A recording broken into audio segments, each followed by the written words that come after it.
We are going to look for a bill and a policy to ask the government to set aside 250 acres of land in every county for manufacturing, for large-scale cash crop production, so that these cash crops can be exported outside the country and give jobs to young people.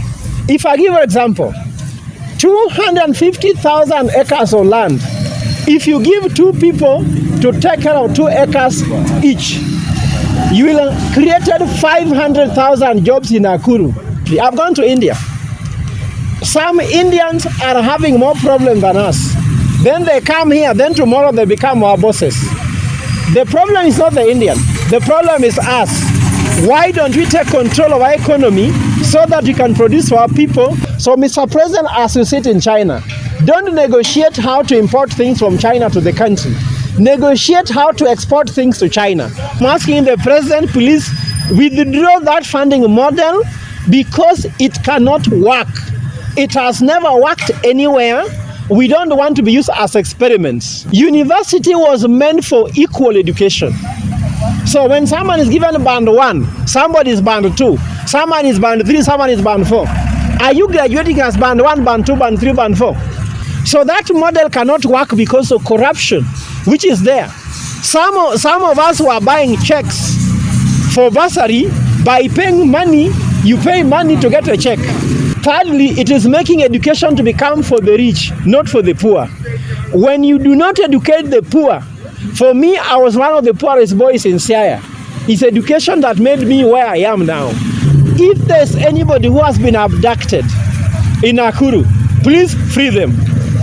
If there's anybody who has been arrested unlawfully or being held in communicado or at least being held illegally, please release them. Nimesoma katiba nikaelewa, nimesoma katiba nikaelewa, ya kuwa maandamano ni haki yetu, ya kuwa maandamano ni haki yetu. Welcome, Mr. Professor.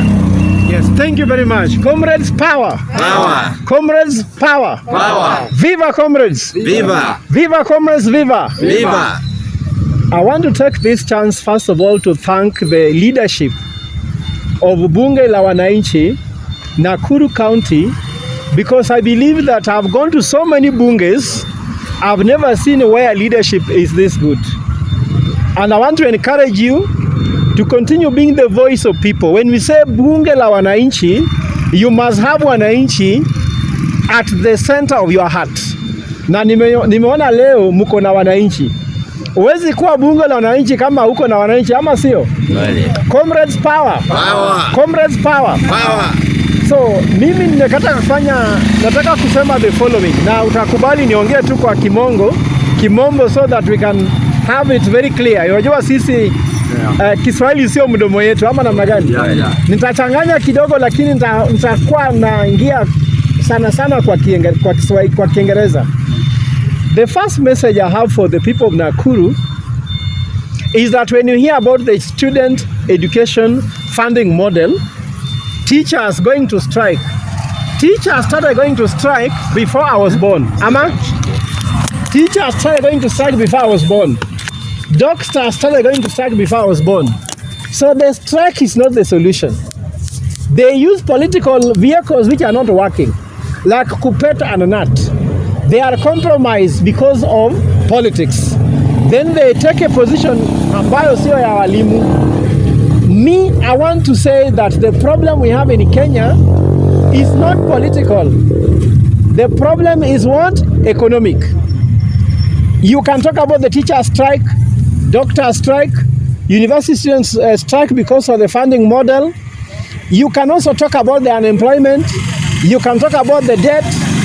All these problems are boiling down to what we call economic problem.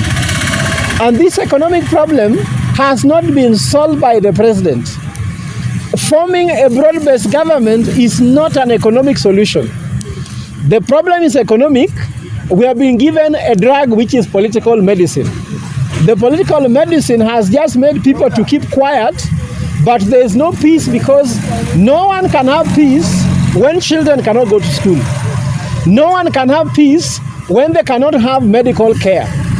No one can have peace when there is no food at home. No one can have peace when there is no good roads. No one can have peace when there is no future. No one can have peace when the debt is high. Nobody can have peace when they are abducted, when they are arrested, when they are killed. We need an economic solution to this economic problem, but not a political what? Solution. And as Bunge la Wananchi, we have agreed. We are not going to be drumming up support to discuss about problems.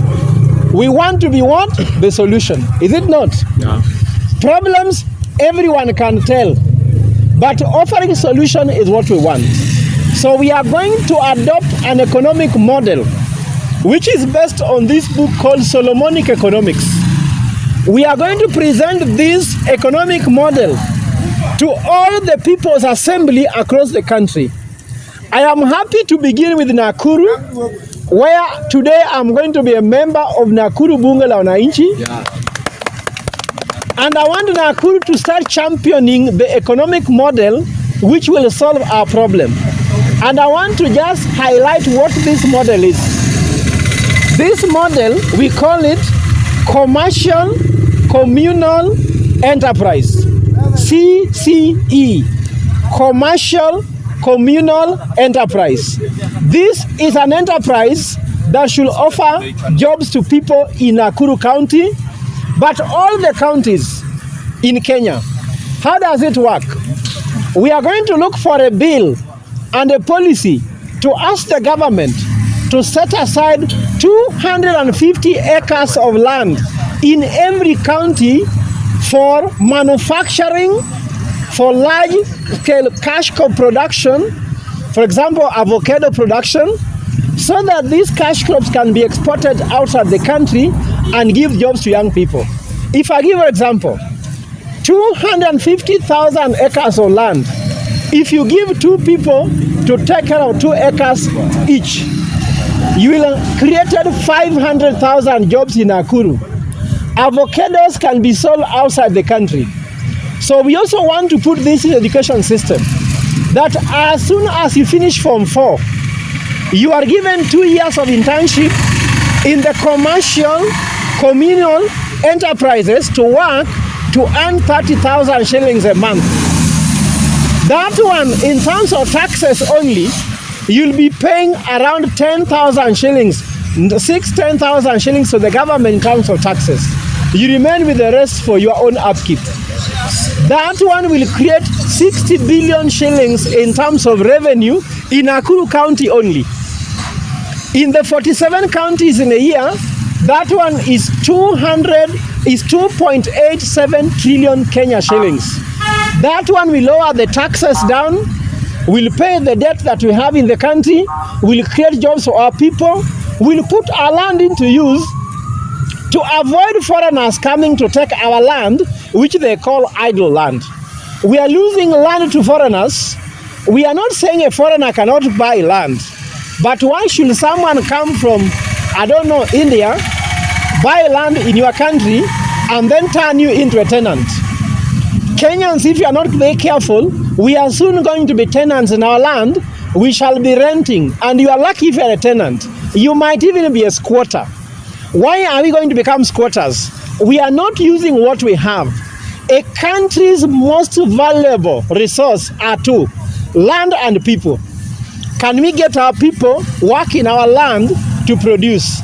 Young people can do for us marketing, branding, logistics. In fact, I'm talking to the Export Association.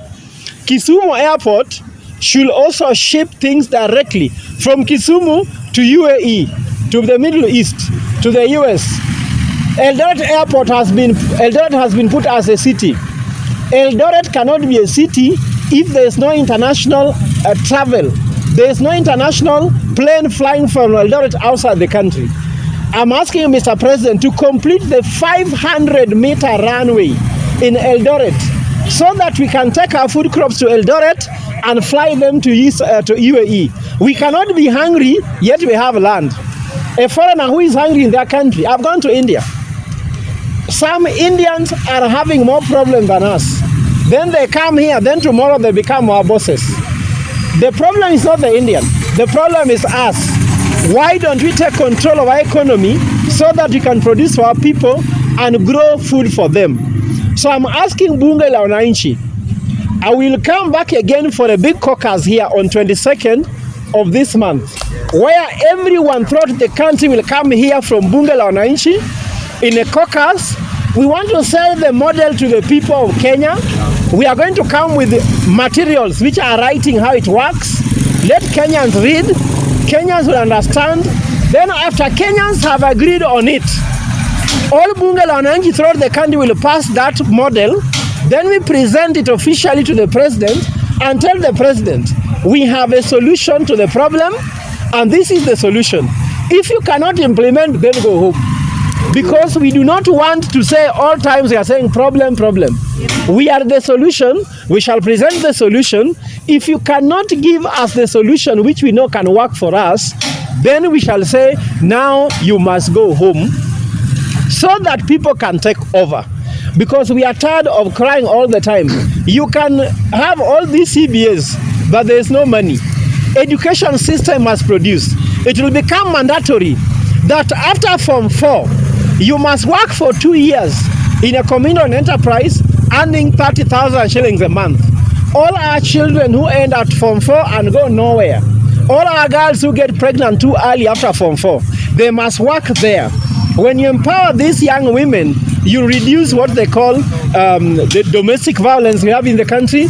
We shall reduce what is called early pregnancy. We shall reduce the issue of taking drugs. We shall reduce all the problems young girls are having. When you empower a woman, you empower a nation. And you don't empower a woman at all age. You empower a woman at early age so that that power can be used throughout their life. So that economic model, we will sell it through you. We shall present it to the president. The parliament must pass that bill in parliament so that this land can be given out to Kenyans to till it and be able to produce what they want. UAE, if you go to Saudi Arabia, they use oil to win, isn't it? For us, we have land, we are doing nothing with it. Some countries, they use ocean to succeed. Like if you see, for example, the fish we eat, salmon comes from Norway to Kenya. Why don't we have fish from Lake Victoria being eaten in another country and earn us money, instead of having fish coming from China? So, Mr. President, as you sit in China, don't negotiate how to import things from China to the country. Negotiate how to export things to China. Ensure all the interest you have carried do not come with second-hand clothes and things we are importing to Kenya. We want our products to go outside the country and feed our nation and move forward. That is what I'll finish that segment with. The second thing I want to talk about is the issue of the university funding model. The university funding model, I'm asking the president, please withdraw that funding model because it cannot work. It has never worked anywhere. We don't want to be used as experiments.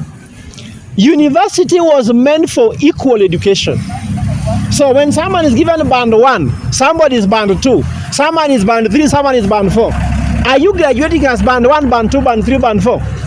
We are called comrades because we should be equal. If for you are called comrade band 1, comrade band 2, comrade band 3, are you a comrade? No.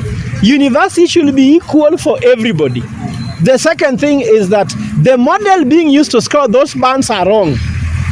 Because of what? For you to get to band 1, they say you should have gotten bursary in secondary school. And we know our politicians, they give bursaries to people who are their relatives and families. And they ignore the poor of the poor. So if the poor of the poor never got the bursary in secondary school, they cannot get to band 1. So the poor are missing out in band 1, which 70% is given by government. So that model cannot work because of corruption, which is there. Some of us who are buying checks for bursary, by paying money, you pay money to get a check. So that cannot work because only those with money can buy bursary. So if you bought bursary, you are not supposed to get band 1. So according to me, that model is wrong. It cannot work. Thirdly, it is making education to become for the rich, not for the poor. When you do not educate the poor, for me, I was one of the poorest boys in Siaya. It's education that made me where I am now. We cannot allow education again to stop someone from getting to where we can reach. Mr. President, you said that you are from poor family. You are lucky your first job was an MP. For us, we start very far. Allow us to walk our route very far without interference. And the last thing I want to talk about is that Bunge la Wananchi in Nakuru is a fully registered and compliant organization with papers and certificates. Please allow them to have freedom of speech, freedom of expression, and freedom of expression. I'm talking to all our partners, even LSK. Please always be there to defend them. I'm going to ask Bunge la Wananchi to write a letter to LSK President, Madam Faith Odhiambo, to put down their request. And their request should be that the LSK should be able to help defend them. I am also talking to the branch manager for LSK Kisu, Nakuru. Reach out to the president of Bunge la Wananchi, Nakuru County. Sit down, listen to all people who have been arrested, all the cases they have. Please, LSK, you are called Law Society of Kenya. Please support Bunge la Wananchi in Nakuru because they are very vibrant, they are very compliant, they don't destroy people's property, they don't steal anybody's property. They are just people who are defending the rights of Wananchi. And for those very many words, I want to finish by saying that if there's anybody who has been abducted in Nakuru, please free them. If there's anybody who has been arrested unlawfully or being held in communicado or at least being held illegally, please release them. I also want to tell the police commandant for Nakuru, please try to work with Bunge la Wananchi. They are not your enemies, they are Kenyans. Maandamano ni ya katiba imekubali. Nataka tuimbe nimesoma katiba nikaelewa, nimesoma katiba nikaelewa, ya kuwa maandamano ni haki yetu, ya kuwa maandamano ni haki yetu. Hatusemi ya kuwa tunataka kuharibu biashara za watu, lakini hata kama tuendi maandamano, tujue tu ni haki. Wajua kuna haki unaweza kuwa nao, lakini sio lazima utumie. Tunataka maandamano iwe haki hata kama tutumii. Sivyo? Ni kama uko na maji, uko na haki ya kunywa maji, lakini unaweza lala bila kunywa maji. Sivyo? Kuna watu wako na haki ya kunywa pombe na wakunywi. Sivyo? Maandamano ni haki hata kama hatutumii. Na mtu asishikio kwa sababu ya maandamano. I want to tell all the security officers, since independence, no one has been successfully been prosecuted for maandamano. Unlawful assembly does not exist as a crime. All those things you say, I don't know, willful obstruction, no one has ever been successfully prosecuted because of those things. So let us just be Kenyans. Let us love our country. Above all, let us all offer solution to our country rather than to create problems. Thank you very much.